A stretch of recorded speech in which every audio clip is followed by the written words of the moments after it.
changing the throttle position sensor was a success on fixing the idle on the XR. Put 170 miles on it today. Every time I'd come to a stop, it would just drop down to a perfect 1,000 RPM idle. Never gave me a bit of trouble.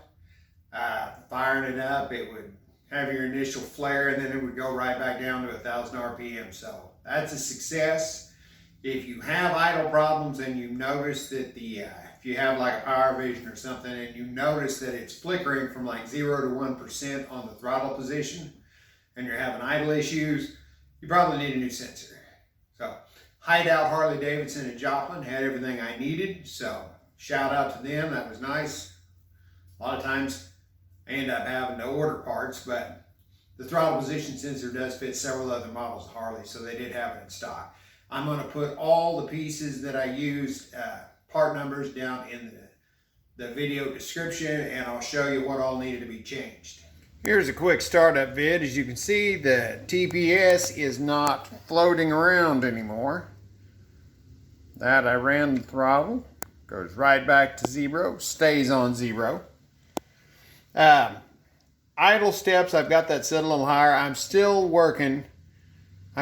tweaking that a little bit on how I like it. I'm thinking it's going to end up back with everything stock except for the actual idle RPM, setting that down at 1,000. But that's for a different video once I finalize everything. But right now, it's setting on 0 on the throttle. Let's fire it up.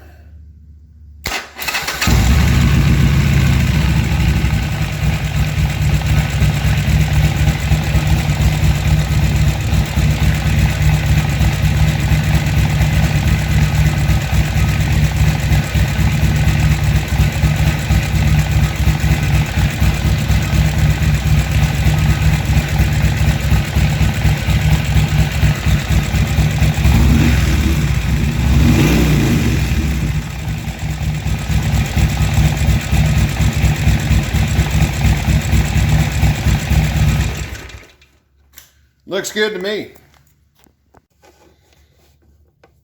Okay, first off, you obviously need a new throttle position sensor. This little baby here is right tucked in here on the side of the intake manifold. So you need that. And I went ahead and went with a Harley. I got one straight from Harley. They're like $42, so that was cheap enough. You also should change your intake gaskets on each side when you're in there. And you'll also, there's 2 little O-rings right in here where these pipes push down into this fitting. I would put new ones of those in, and right here, your oil line screws on to an adapter fitting, and where it screws onto the adapter doesn't have a seal, but where the adapter goes to the head, there's an O-ring on each side there that I would replace. So I'll put all those part numbers in the video description. So if you end up having to do this, it'll be like one-stop shopping. Thanks for watching.